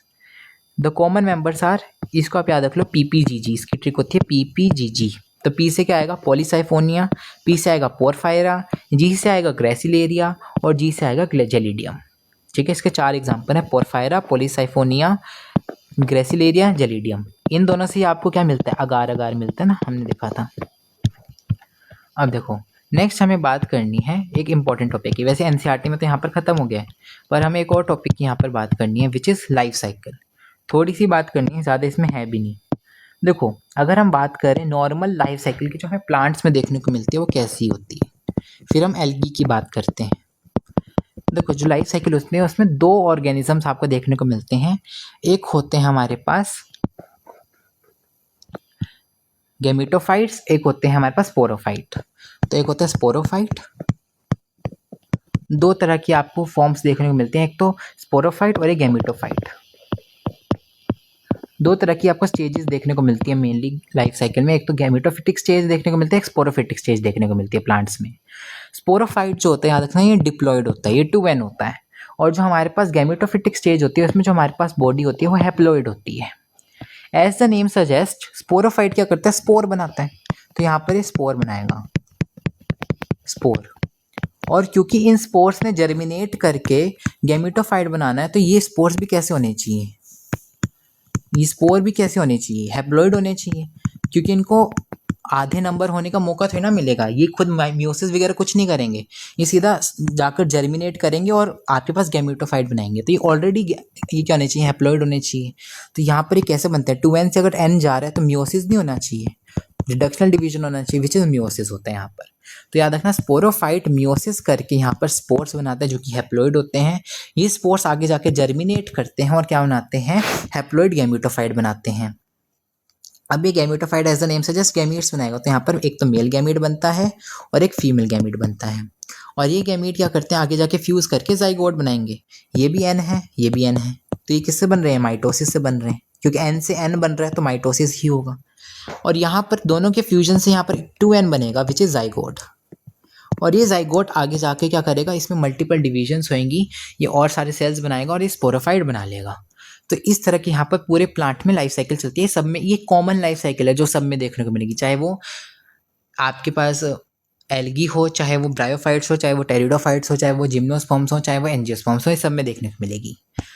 तो ये हमें सब में देखनी है। तो हम बात करते हैं पहले एल्गी की, क्योंकि हम आज एल्गी कवर कर रहे हैं तो हम एल्गी की बात कर रहे हैं। एल्गी में क्या होता है, देखो एल्गी में यहाँ पर गैमेटोफाइट है। गैमेटोफाइट ने क्या किया, मेन प्लांट बॉडी यहाँ पर गैमेटोफाइट होती है। यहाँ पर कैसी लाइफ साइकिल देखने को मिलती है, हैप्लॉन्टिक लाइफ साइकिल। यानी यहाँ पर क्या होता है, हैप्लॉन्टिक आता है हैप्लॉइड से, और हैप्लॉइड कौन है, गैमेटोफाइट।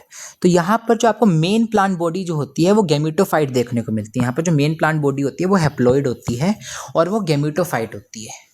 यानी ज़्यादा जो आपको टाइम देखने को मिलेगा वो गैमेटोफाइट का देखने को मिलेगा। ठीक है, जो लाइफ साइकिल के नाम आएंगे हैप्लॉन्टिक, है ना, डिप्लॉन्टिक, हैप्लोडिप्लॉन्टिक, वो किसके आधार पर आएंगे कि आपको कौन सा स्टेज गैमेटोफाइट और स्पोरोफाइट में से कौन सा स्टेज ज़्यादा समय तक देखने को मिल रहा है लाइफ साइकिल में। मतलब पूरी लाइफ साइकिल मान लो 100 साल की है, उनमें से मेजोरिटी ऑफ द साल यानी 70 से 60 साल 80 साल आपको कौन सा स्टेज ज़्यादातर देखने को मिल रहा है, उसके बेसिस पे हम नाम रख देते हैं। तो यहाँ पर जो मेन प्लांट बॉडी होती है वो गैमेटोफाइट होती है, वो हैप्लॉइड होती है, इसलिए इसका नाम होता है हैप्लॉन्टिक लाइफ साइकिल। तो ये क्या करेगा, गैमीट्स बनाएगा, यहाँ पर मेल गैमीट बनाएगा और फीमेल गैमीट बनाएगा, इनका फ्यूजन होगा। ये क्या होंगे, हैप्लॉइड ही होंगे, ये भी माइटोसिस से बनेंगे। तो इससे क्या बनता है, जाइगोट बनता है।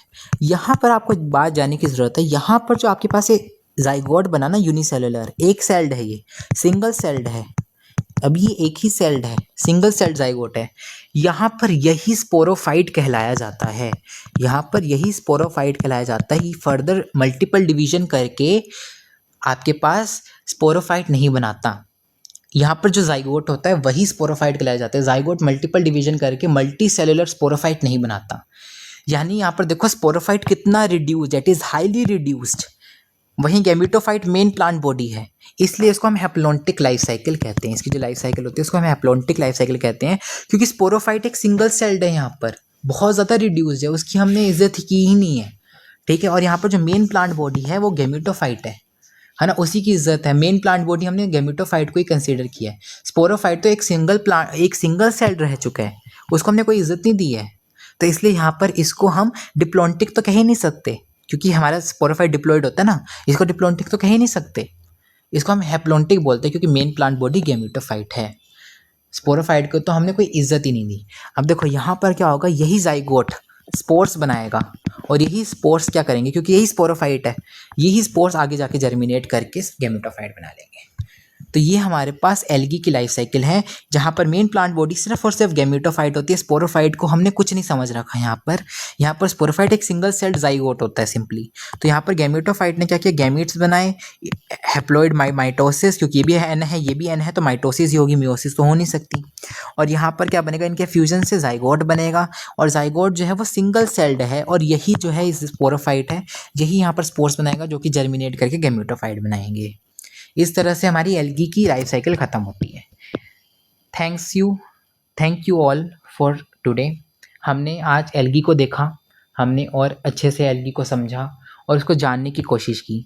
हम आगे के लेक्चर में देखेंगे कि ब्रायोफाइट्स क्या होते हैं, फिर हम देखेंगे टेरिडोफाइट्स क्या होते हैं, फिर देखेंगे जिम्नोस्पर्म्स एंजियोस्पर्म्स क्या होते हैं। एंजियोस्पर्म्स को हालांकि हम इस चैप्टर में नहीं देखेंगे, इसको एंजियोस्पर्म्स को हम अलग से चैप्टर में देखेंगे जो कि 12th का चैप्टर है, which is reproduction in flowering plants. तो वहाँ पर हम उसको अच्छे से देखेंगे। Okay, thank you all, bye.